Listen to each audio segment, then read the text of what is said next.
খুব বড় মাপের নেতা, ভেতরে ওরকম মস্তানি নিত। ওনারে কেউ কিছু বলতো না, কারণ ভেতর থেকেও তার পাওয়ার আছে। একদিন আমার এসে বলছে, হুজুর আমি একটা তাওবা করেছিলাম, একটু দেখেন তো হয়েছে কিনা। কিভাবে? এই যে ভোট গেল নির্বাচনে, আমি বাইরে ছিলাম, রাত 12টার পর থেকে আমি আমার লোকজন দিয়ে ভোট কাটা আরম্ভ করলাম। ফজর পর্যন্ত বাক্সগুলো বিভিন্ন জায়গায় পাঠিয়ে দিলাম। ফজরের নামাজের আগে আমি গোসল করে ওযু করে 2 রাকাত তাওবার নামাজ পড়লাম। এরপরে বললাম আস্তাগফিরুল্লাহ, আমার এই তাওবা হয়েছে না, এটা ইয়ার কি হয়েছে? এর নাম তো তাওবা না। আপনি কি আল্লাহর কাছে দোষ করেছেন যে আস্তাগফিরুল্লাহ পড়েন? আপনি তো দোষ করেছেন হামজার কাছে। কথা বলো না কেন? একজন হেলাল সাহেবকে এমপি বানাতে 3.5 থেকে 4 লাখ হামজা লাগবে। কথা বলছে না কেন? সবার ভোট আপনি নিজেই দিয়ে দিলেন, আর এখন বলেন আস্তাগফিরুল্লাহ, না মাফ হয়নি। আপনি যদি মাপ পেতে চান 8 বছর আপনার জেল থেকে বের হয়ে ওই 3.5 লাখ 4 লাখ মানুষের কাছে যাবেন, বলবেন আমি ভুল করেছি, জালেমের পক্ষে কাজ করে আমার ভুল হয়ে গেছে, আপনারা মাফ করে দিন। ওরা যদি বলে ঠিক আছে মাফ করে দিলাম, তাহলে আপনি মাফ পাবেন। আর ওরা যদি বলে না কিসের মাপ, তুই এদিকে আয়। আমার তো ওনার নিয়ে চিন্তা হয়, ওই দিন থেকে বলেছিলাম যে ওসি সাহেব আমার তো ভয় হচ্ছে আপনারে নিয়ে। 8 বছর আপনার জেল, এতদিন পরে আপনি বের হবেন, বের হওয়ার পরে দেখবেন এই 4.5 লাখ হামজার ভেতরে অনেক হামজা মারা গেছে। আপনি তাদের কাছে ক্ষমা চাবেন কি করে? এজন্য এই 15.5 বছরে 1628 জন মানুষকে নিয়ে আমার খুব চিন্তা হয়, যারা এই জালেমাকে টিকিয়ে রাখার জন্য সর্বাত্মক চেষ্টা করেছে। কথা বলছেন, এরকম ভোগা কেউ করবে? যারা দায়িত্বে আছেন, আগামীতে যদি এই ভুল করেন আপনার কপালে ওই ওসির মতো আছে। আপনি আল্লাহকে ধোকা দিয়ে বোকা বানাতে গিয়েছেন যে হুজুর আমার আস্তাগফিরুল্লাহ হচ্ছে কিনা দেখে। কিসের তাওবা? তাওবা করা লাগবে তার কাছে, অপরাধ যার কাছে। আপনি যদি আল্লাহর কাছে অপরাধ করেন, ওনার কাছে মাফ চান। আপনি অপরাধ করলেন আমার কাছে, আর মাফ চাবেন কাবার গিলাপ ধরে আল্লাহর কাছে, আল্লাহ জীবনও মাফ করবেন। এরকম মানুষ দুনিয়ায় ছিল না। এই কথা বলেন না কেন? এজন্য আমরা বারবার চাচ্ছি শিরিক যেন জীবনে আমাদের না আসে।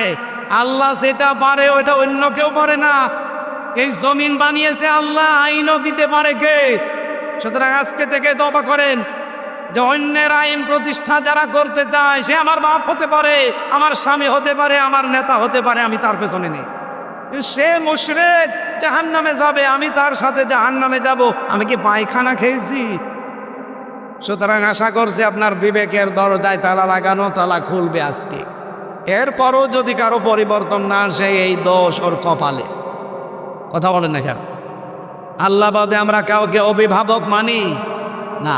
এই 3টা হচ্ছে তাওহীদ প্রতিষ্ঠার মূল নীতি। 2 নম্বরে নবীজির ভিশন ছিল মানবাধিকার প্রতিষ্ঠা। আপনি সূরা নিসার 58 নম্বর আয়াতে দেখবেন মানবাধিকার কি করে প্রতিষ্ঠা করতে হয়। ইন্নাল্লাহা ইয়া'মুরুকুম আন তু'আদ্দুল আমানাতি ইলা আহলিহা। অবশ্যই আল্লাহ তোমাদেরকে নির্দেশ দিচ্ছে তোমাদের যাবতীয় আমানত তার প্রাপকের কাছে পৌঁছিয়ে দাও। এখানে আমানাত বহু বচন, তাফসীরে মারিফুল কোরআন আমি নিজে পড়েছি। আমানত মানে তিনি লিখেছেন ভোট। সুবহানাল্লাহ বলতে পারেন নাই? সুতরাং ভোটকে যারা মনে করেন দুনিয়ার কাজ, এটা রাজনীতি, আপনি কোরআনও পড়েন নাই, কোরআন বোঝেনও নাই।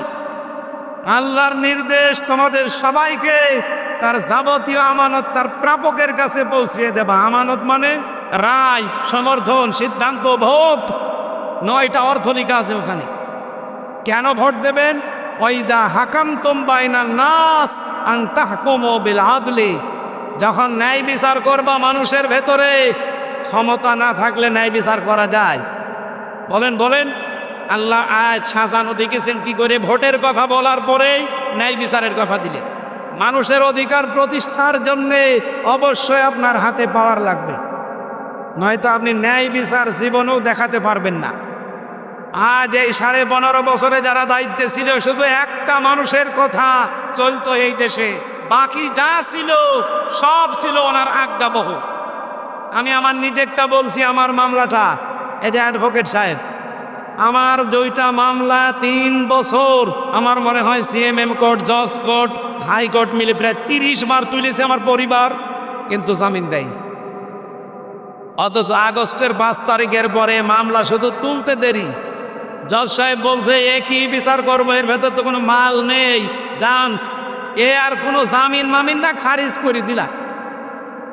আমি কথা বলতে গেলাম, মাননীয় জজ সাহেব, এটা তো 3 বছর আপনার কাছে ছিল, তখন তো বলেন না যে এর ভেতরে মাল নেই, তখন আসলেই খালি তারিখ ঘুরিয়ে দিতেন, আর এখন বলছেন কোনো মাল নেই, জামিন না, খারিজ করে দিলাম। মানে উনি এই কথায় আমাকে জানিয়েছিলেন খাস কামরায় বসে, হুজুর আমার হাত বাঁধা ছিল, আমার হাত বিচার করতে পারি নাই, এখন আমার হাত খোলা আছে, আমি এই যে ন্যায় বিচার আজকে করলাম। আমি জানতাম সেই 20 সাল থেকে যে আপনার কোনো দোষ নেই, কিন্তু এই 3টা বছর আমারও বিবেক মানে নাই, কিন্তু আমার হাত বাঁধা। আর যেহেতু আমার হাত খোলা আছে, আমি ন্যায় বিচার করে দিলাম, মামলা জামিন না আমি সব খারিজ করে দিলাম। জান, আমরা চাই শুধু এই জজ না, বাংলাদেশে যারাইছে যেখানে দায়িত্বে আছে, এই বন্দর থানার ওসি সহ প্রত্যেকটা মানুষের হাত আবু সাইদের মতো যেন খোলা থাকে। হ্যাঁ, আপনারা চান না?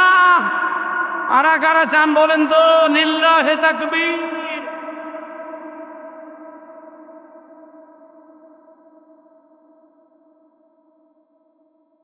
আলহামদুলিল্লাহ ভাই, আমরা চাই 1628 জন মানুষ এখন দায়িত্বে আছে, কারো হাত বাঁধা থাকবে না। ওই শুধু একজনের হাত খোলা ছিল, যেটা পালিয়েছে ওইটার, আর বাকি সবার হাত, এমনকি কাওয়া কাকুর হাতও বাঁধা ছিল। হ্যাঁ, কাওয়া শুধু আন্দাজে কা করতো, ওর ভেতরে কিচ্ছু ছিল না, ওর হাত বাঁধা।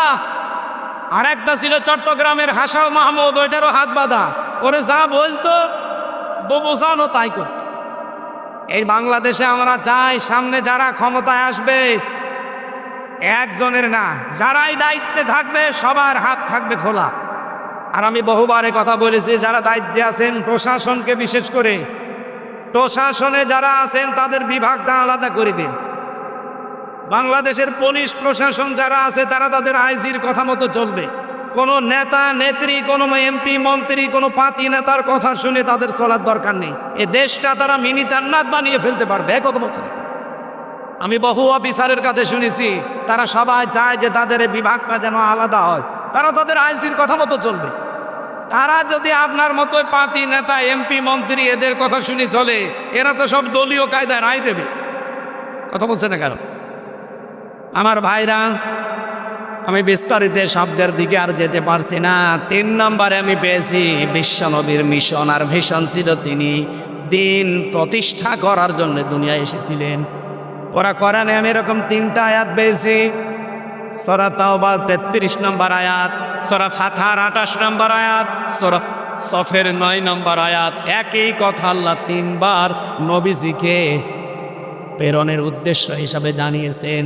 আমার খুতবার ভেতরে এর কথা ছিল, অনাশহাদু আন্না মুহাম্মাদান আবদুহু ওয়া রাসূলুহুল মাবউসু ফিনা বিল হুদা ওয়া দীনিল হাক্কি লিইয়ুযহিরাহু আলাল আদিয়ান।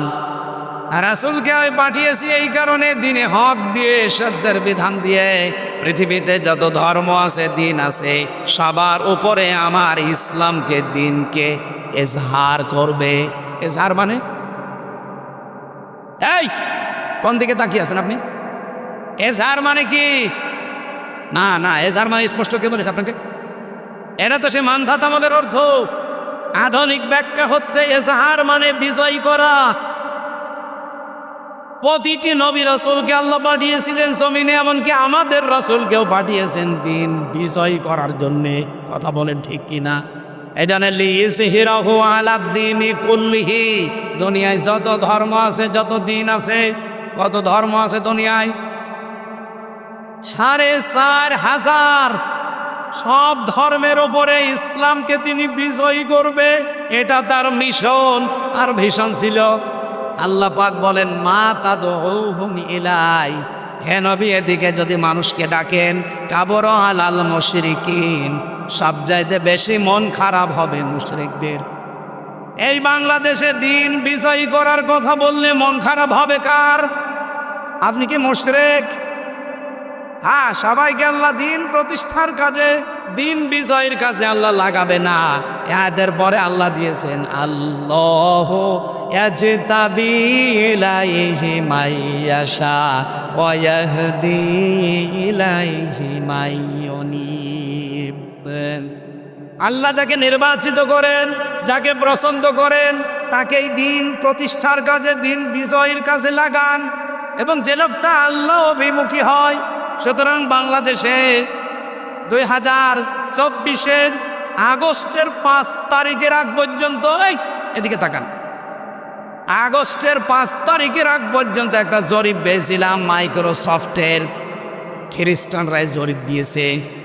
257টা দেশ আছে পৃথিবীতে, সব দেশ দিয়ে তারা একটা রিপোর্ট বানিয়ে পাঠিয়েছে যে বাংলাদেশে আগস্টের 5 তারিখের আগ পর্যন্ত মাত্র 100 জনের 15 জন চাইতো যে দেশে দিন কায়েম হোক, ইসলাম কায়েম হোক। কতজন? 100 জনের মাত্র 15 জন, তার ভেতরে হেলো সাহেব একজন।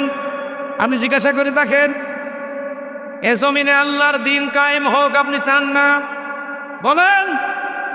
এরকম মানুষ মাত্র 100 জনের 15 জন ছিল, অথচ এই 8.5 মাসের ব্যবধানে আপনি এপ্রিলের 21 তারিখের রিপোর্ট দেখেন। আরে ভাই, একটু খোঁজ খবর রাখেন বিশ্বের। এপ্রিলের 21 তারিখের রিপোর্ট হচ্ছে বাংলাদেশে এখন 100 জনের 77 জন মানুষ চাচ্ছে আল্লাহর দিন ইসলাম এই দেশে কায়েম হোক। কেউ বলতে পারছে, কেউ পারছে না। এই রিপোর্টটা আমরা বানিয়ে বলি নাই, খ্রিস্টানদের দেওয়া। এই জন্যে অনেকরা আমার বামের মাথা খারাপ হয়ে গেছে। গোবিন্দ পরামানিকের মতো মানুষ বলছে দেশে ইসলাম কায়েম হোক, তাহলে আমরা নিরাপদে থাকতে পারবো। এই কথা বলেন না কেন? আমিরে জামাত ডক্টর শফিকুর রহমান এসেছিলেন বরিশালে, তার আগে দেখলাম একে হিন্দু বক্তব্য দিচ্ছে। কি শোনেননি হিন্দুর কথা? গাইবান্ধায় এক হিন্দু, তার আগে একটা ঠাকুর পুরোহিত, সে বক্তব্য দিতে গিয়ে বলেছে দেশে যদি ইসলাম কায়েম হয়, জামাত ইসলামী বাংলাদেশ যদি রাষ্ট্রীয় ক্ষমতা পায়, এদেশে আমরা মায়ের কোলে থাকবো। সুবহানাল্লাহ বলতে পারে। তাই সবার আশা এখন, ভরসা এখন একটাই, যারা দিনই করলিহি, যত দিন আছে সব দেখা শেষ। সামনে যদি ইসলামের বাংলাদেশ হয়, আমরা সবাই নিরাপত্তা পাবো। এই কথা বলে না কেন? নিরাপত্তা দেওয়ার জন্য যে কয়েকটা নিয়ম নীতি মানতে হয়, তার ভেতরে এইটা একটা। দিন যতদিন এই দেশে কায়েম না হবে, আমরা কেউ নিরাপদ না। এমনকি বহির শত্রু থেকেও নিরাপত্তায় থাকতে হলে আফগানিস্তানের মতো দিন কায়েম থাকা লাগবে। আল্লাহ আমাদেরকে ওই বোঝ যেন দান করেন, বলেন আমিন। আমি নবীজির 3টি মিশন আর ভিশনের কথা বললাম কোরআন দিয়ে। আল্লাহ আমাদেরকেও এইটা আমাদের প্র্যাকটিক্যাল লাইফে সেট করার তৌফিক দিন। তাওহীদ প্রতিষ্ঠা, মানবাধিকার প্রতিষ্ঠা, দিন প্রতিষ্ঠা, বলেন আমিন। আমরা সূরা হাশরের 18 নম্বর আয়াত পড়েছিলাম। আপনাদের কি কষ্ট হয়ে যাচ্ছে? যদিও গরম লাগছে, আরেকটু কষ্ট করা যাবে না? আজকের আলোচনার বিষয় হচ্ছে পুঁজি। কি বললাম? এটা আমাদের নেই। এদেশের পুঁজি সব শেষ করে দিয়ে গেছে। আমি বাইরের দেশে কয়েকদিন আগে বললাম মালয়েশিয়া গিয়েছিলাম, ওই দেশটা দাঁড়িয়ে গেছে 2007 সালের পর থেকে। আর আমরা 54 বছরও দাঁড়াতে পারি নাই, কারণ যারা এতদিন দায়িত্বে গেছে পুঁজি শেষ করেছে। এই কথা বলে দেখেন, শেখ হাসিনার ছোট বোন রেহানা আপনার রূপপুর পারমাণবিক কেন্দ্র থেকে এক জায়গায় ৭৬,০০০ কোটি টাকা চুরি করেছে, এক জায়গায়। এই জন্য বাংলাদেশে এখন এত পুঁজি শেষ, এত ঋণ। একজন মানুষ আজকে জন্ম নিক, তার মাথার উপরে ১,০২,০০০ টাকা ঋণ। যারা লেখাপড়া করে জিজ্ঞাসা করে দেখেন কোথায় দিয়ে গেছে। আর এখনো পর্যন্ত অনেকে দেখি জালেমের সাফাই গায়, ওর দাঁত মুখ সব ফুলে ফেলা দরকার শয়তান। আর ওখান থেকে উস্কানি দেয় যে আমি আশেপাশে আছি, চট করে ঢুকে পড়বো, আর এরা লাফায়। লাফাবে না, গোপালগঞ্জের মতো পেছনে কিন্তু লাল হয়ে যাবে। কথা বলেন না কেন? কিরকম লাল হয়েছিল দেখেছেন না? ওই সময় সন্তান গোপালগঞ্জ থেকে ঢাকায় গেলে বসে গেলে 300 টাকা, দাঁড়িয়ে গেলে 1000 টাকা। আমরা যেন এই পাগলামিকে উস্কানিতে পা দিয়ে না করি। পৃথিবীর ইতিহাস এইটাই, কেউ পালিয়ে গেলে আর ফিরে আসে না, এইটাই ফাইনাল। আপনি দেখেন পৃথিবীর ইতিহাসের দিকে, যে যেখান থেকে পালিয়েছে আজ পর্যন্ত কেউ ফিরে আসেনি। আপনি একটা ইতিহাসও দেখাতে পারবেন না। আমাদের এই আশপাশে যারা পালিয়ে গেল, বলেন কে ফিরে এসেছে? কেউ যখন আসেনি তখন বউ আসবে, আপনি কিসের আশা করেন আমি তো বুঝি না। আপনাকে কি পাগলা কুকুরে কামড় দিয়েছে? এখানে বুঝি ঠিক করতে হবে আমাদের। বুঝি এখানে 2 প্রকার। আল্লাহ রাব্বুল আলামিন আমাদেরকে ডাক দিয়ে ইয়া আইয়ুহাল্লাযীনা আমানু, তাফসীরুল কোরআন মাহফিল লিখেছে। তাফসীরের মূল নীতি, উসুলে তাফসীরের মূল নীতি আমি পেয়েছি 15টা। এখন 15টা যদি বলতে যাই আমার ভেতরে ঘেমে শোধ চলছে। এই সবগুলো বলা আমার মনে হয় এখন দরকারও নেই আর সম্ভাবনা। আমি মূল কথায় চলে যাচ্ছি। পুঁজি থেকে ইমানদারকে আল্লাহ এখানে ডাক দিয়েছে। কাকে? সুতরাং বেঈমান যদি এখানে কেউ থাকেন আপনি চলে যান। আপনার জন্য আজকের এই আয়াত না, আপনার জন্য আলাদা আয়াত আছে। কোনো বেঈমান আছেন? এই যে চলে যাচ্ছে, এগুলো কি? বসেন বসেন, ওই যে বসে পড়িস, বসেন। ইমানদারকে আল্লাহ ডাক দিয়েছেন। এবার শোনেন, আল্লাহ রাব্বুল আলামিন ইমানদারকে ডাক দিয়ে বললেন ইত্তাকুল্লাহ, আমি আল্লাহকে ভয় করো। কি এটা? সেই জন্মের পর থেকে শুনছি তাকওয়া তাকওয়া তাকওয়া। কি এটা আমরা অনেকেই জানি না। এদিকে আধুনিক ব্যাখ্যাটা শোনেন। তাকওয়া মানে শুধুমাত্র আল্লাহর ভয় না, তাকওয়া মানে যোগ্য। কি বললাম? আপনাকে যোগ্যতা অর্জন করা লাগবে। সূরা নূরের 55 নম্বর আয়াতের ব্যাখ্যা পাবেন। আল্লাহ বলেন ওয়াদাল্লাহুল্লাযীনা আমানু মিনকুম ওয়া আমিলুস সালিহাত লা ইস্তাখলিফান্নাহুম ফিল আরদ কামা ইস্তাখলাফাল্লাযীনা মিন ক্বাবলিহিম। আমি আল্লাহ তোমাদের ভেতরে তাদের সাথে ওয়াদা করেছি যে আমি জমিনের শাসন ক্ষমতা দেব যারা 2টা কাজ করবে। 1 নম্বরে যারা ঈমান আনবে, 2 নম্বরে যারা আমলে সালেহ করবে। এই তাকওয়ার অর্থ আর সালেহ শব্দের অর্থ একই। তাকওয়ার অর্থ যোগ্য, সালেহ শব্দের অর্থ যোগ্য। সুতরাং ঈমান আনার পাশাপাশি আমাদেরকে যোগ্যতা অর্জন করা লাগবে। যে যে জায়গায় দায়িত্ব নেবেন ওই জায়গায় যোগ্যতা সম্পন্ন আপনাকে হওয়া লাগবে। আরে বাংলাদেশে এইটারই অভাব। এক কথা বলছে না কেন? এই অভাব পূরণ করার জন্যই বাংলাদেশ জামাত ইসলামী, ইসলামী ছাত্র শিবির, ইসলামী ছাত্রী সংস্থা আল্লাহর কসমেরা মন থেকে এই কাজগুলোই ডেলিভারি দিচ্ছে। আপনার সন্তানকে ছেলে হোক মেয়ে হোক, আপনার নিজেকেও হোক, গড়ে তুলবে একেবারে নিজ থেকে যোগ্যতা সম্পন্ন করে। প্রতিদিন 9টা করে পয়েন্ট আপনাকে লেখা লাগবে। শুধু লিখে শেষ করে দেবেন না, 1 মাস পরে আপনার ওপরে যারা আছে তাদের দেখানো লাগবে। আপনি নামাজ পড়েছেন একা একা না জামাতে, ওইটাও লেখা লাগবে, ওটা আবার দেখানো লাগবে, আবার সই করে নেওয়া লাগবে। এই কথা বলছে না কেন? যারা এগুলো জানে জিজ্ঞাসা করে দেখেন। আপনার ছেলেকেও ঠিক তাই, আপনার মেয়েকেও ঠিক তাই। এই 9টা বিষয় তারা প্রতিদিন আপনাকে আস্তে আস্তে 6 মাস যদি আপনি পূরণ করতে পারেন, আমি নিজে সাক্ষী দিচ্ছি আল্লাহর কসম আপনাকে আল্লাহর যোগ্যতা সম্পন্ন করে গড়ে তুলবে। এদের আমরা চাই তাকওয়া মানে শুধু জুব্বা গায়ে দিয়ে, পাগড়ি মাথায় দিয়ে দুনিয়ার কোনো খেয়াল নেই না। আপনাকে যোগ্যতা সম্পন্ন হওয়া লাগবে। আপনি মেয়র হতে চান, মেয়র হওয়ার জন্য যে যোগ্যতাগুলো দরকার, বাইরের একটা মেহমান এসেছে মনে করে, বাইরের এই মেহমানের কাছে অর্থনীতি নিয়ে আপনাকে আলোচনা করা লাগবে। ইসলামী অর্থনীতির পাঠ কয়টা আপনার পেটে বম মারলে আপনি বলতে পারেন না। এখন যদি বলা হয় ইসলামী অর্থনীতির মূল যে পয়েন্টগুলো আছে বলেন দেখি আপনি। আল্লাহর কসম আমি জানি এদেশের বহু মানুষ জানেই না। ইসলামী ব্যাংকে যে নিয়ম নীতিগুলো চলে, এদিকে তাকা, মোশারাকা, মোদারাবা, মোরাবাহা, বাই সালাম, বাই ইস্তেসনা, বাই মুআজ্জাল, ওয়াহেদা ইসলামী ব্যাংকের যারা আছে, এরকম 28টা নিয়ম আমি পেয়েছি। আমি তার অর্থনীতির ছাত্র, আমি পড়েছি। এই নিয়ম নীতিগুলো যদি ইসলামী ব্যাংক শুধু না, বাংলাদেশে সোনালী ব্যাংক আছে, লোপালী ব্যাংক আছে, অগ্রণী ব্যাংক আছে, চৈতালি ব্যাংক আছে, চৈতালি আছে,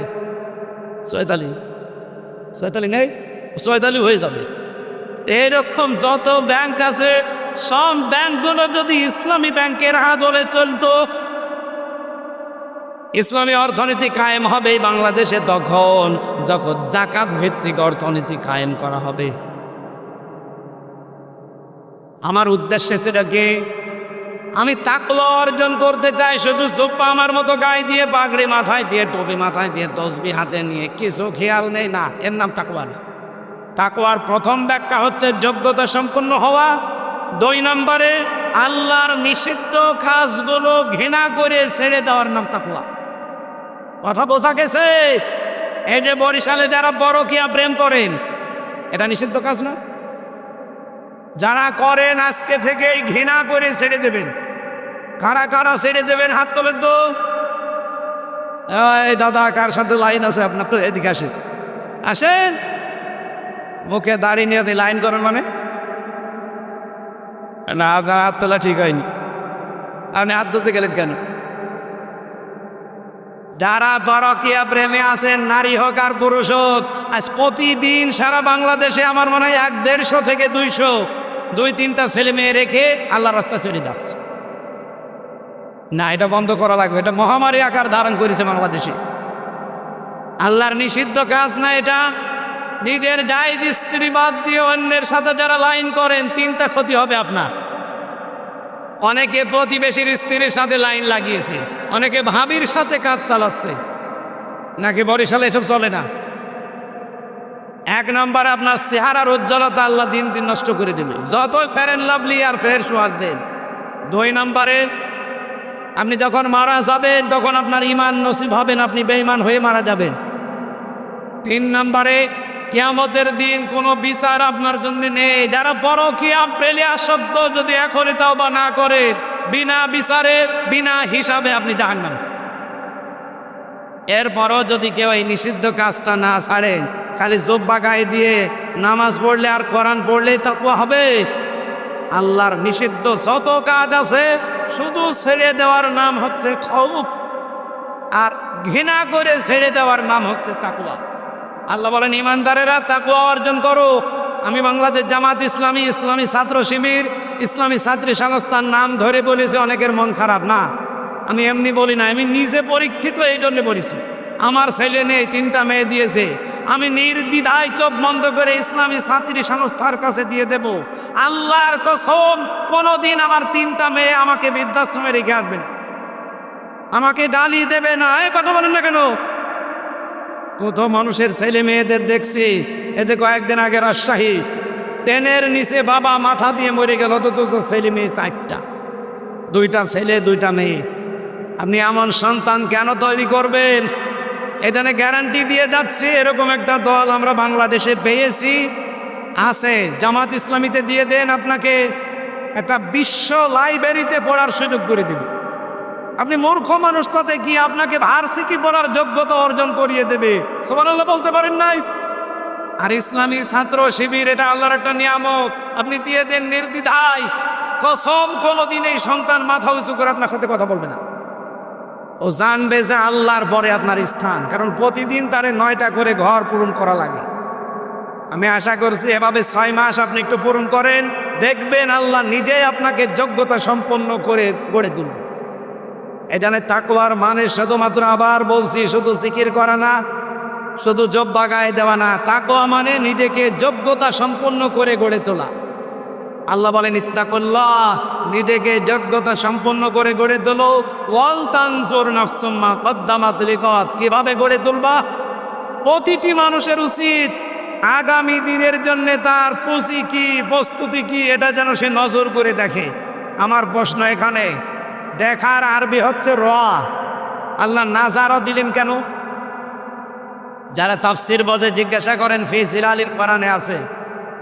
র মানে এই চোখ দিয়ে দেখা, আর নাজারা মানে গবেষণা করে দেখা, চিন্তা ভাবনা করে দেখা।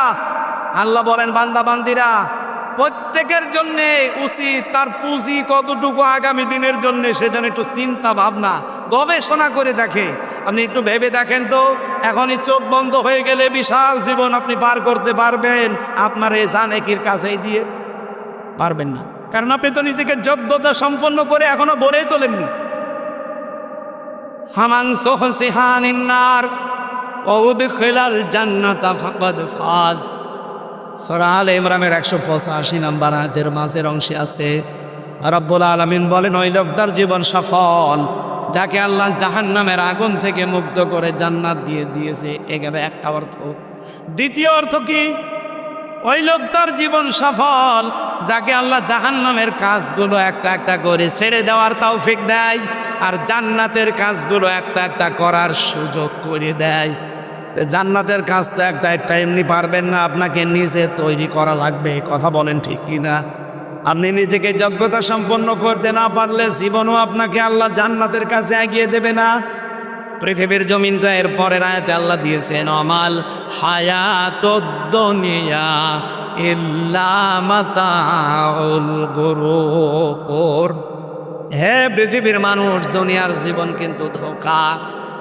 দুনিয়ার জীবনটা একটা খেল তামাশা, এটা প্রতারণা ছাড়া কিচ্ছু না।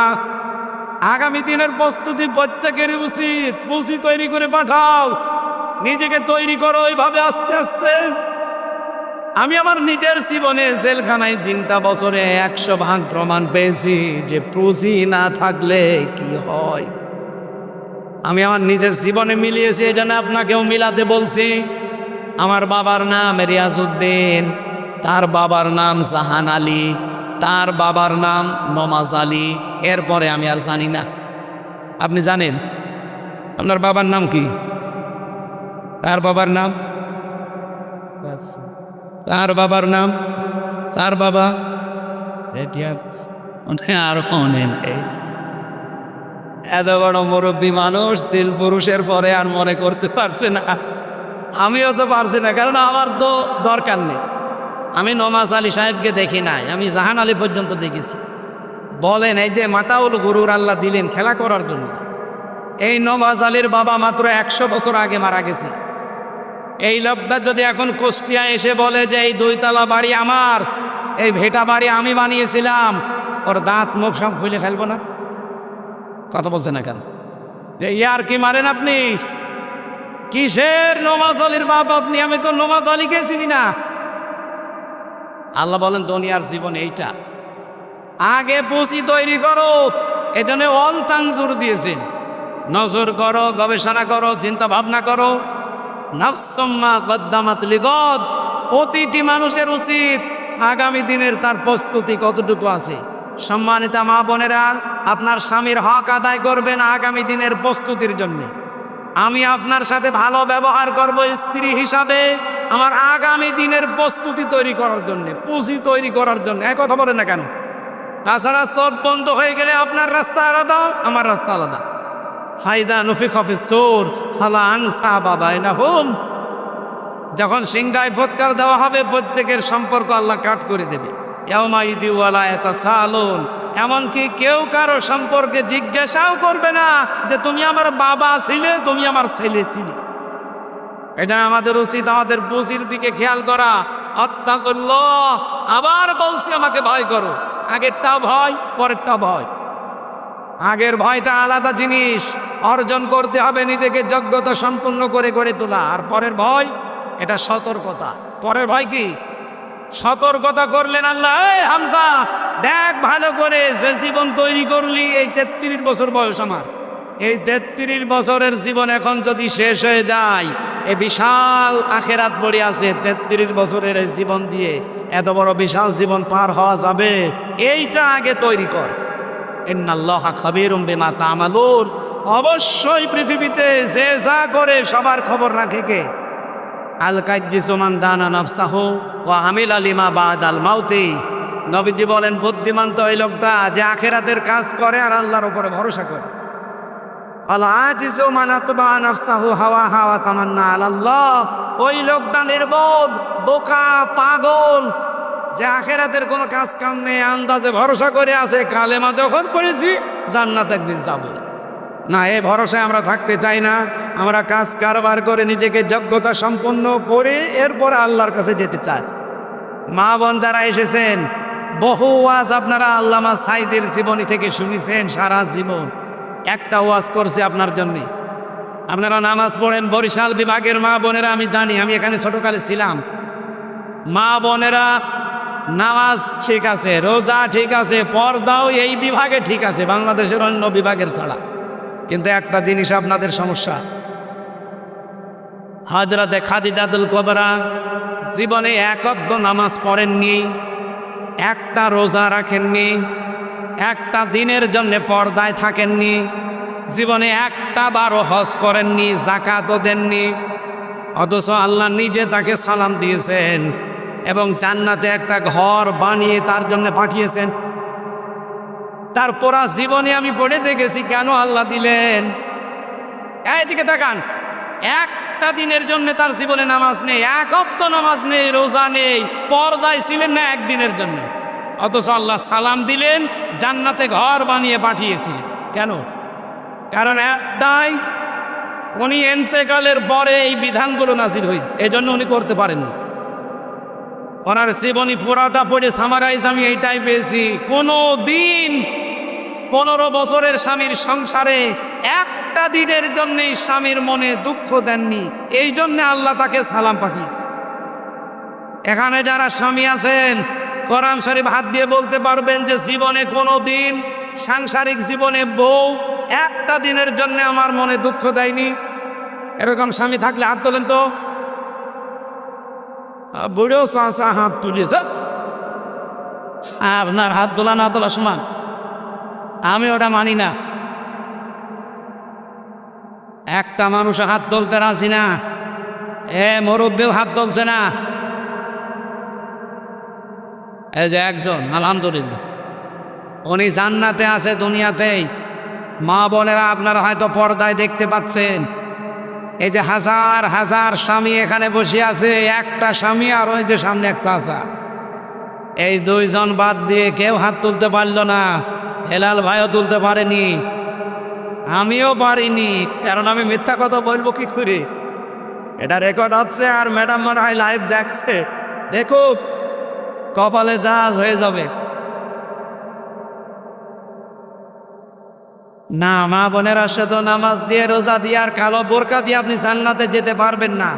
স্বামীর মনে দুঃখ দিলে খাদিজাতুল কুবরার মতো জীবন তৈরি করেন, আল্লাহ সালাম দিয়েছে, তাকে জান্নাতে ঘর বানিয়ে পাঠিয়েছে। সুবহানাল্লাহ বলতে পারেন না? আমাদের বউগুলো এরকম তৈরি হোক খাদিজার মতো, আমরা চাই না। এখন যাতে ওরা বলে হুজুর একটু উল্টিয়ে ওয়াজ করেন তো, একটু জিজ্ঞাসা করেন তো জীবনে কোনোদিন স্ত্রীর মনে দুঃখ দেয়নি এরকম স্বামী আছে কিনা?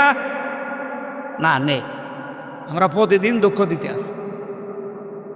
আল্লাহ মেয়েদেরকে খাদিজাতুল কুবরা রাদিয়াল্লাহু তাআলা আনহাকে অনুসরণ করার তৌফিক দিন, বলেন আমিন। আমার জেলখানায় লিখিত একটা বই লিখেছিলাম সৃষ্টি নিয়ে, গুরুত্বপূর্ণ কিছু তথ্য দেওয়া আছে, 120 পৃষ্ঠা। খুব কষ্ট করেছিলাম, ভেতরে নোট করে করে বাইরে সেটা পাবলিশড হয়েছে। শিক্ষিত মানুষ যদি থাকেন এটা নিয়ে যান, কয়টা আছে মাত্র। এই স্টেজে অথবা এই যে গাড়ি আছে, এই গাড়ি থেকে যাওয়ার সময় নিয়ে যান। আর রাত 11:30 পার হয়ে গেছে, এখন আর কথা বলা ঠিক হবে না। আমরা সভাপতির অনুমতি নিয়ে একটু মনোজাত করতে চাই।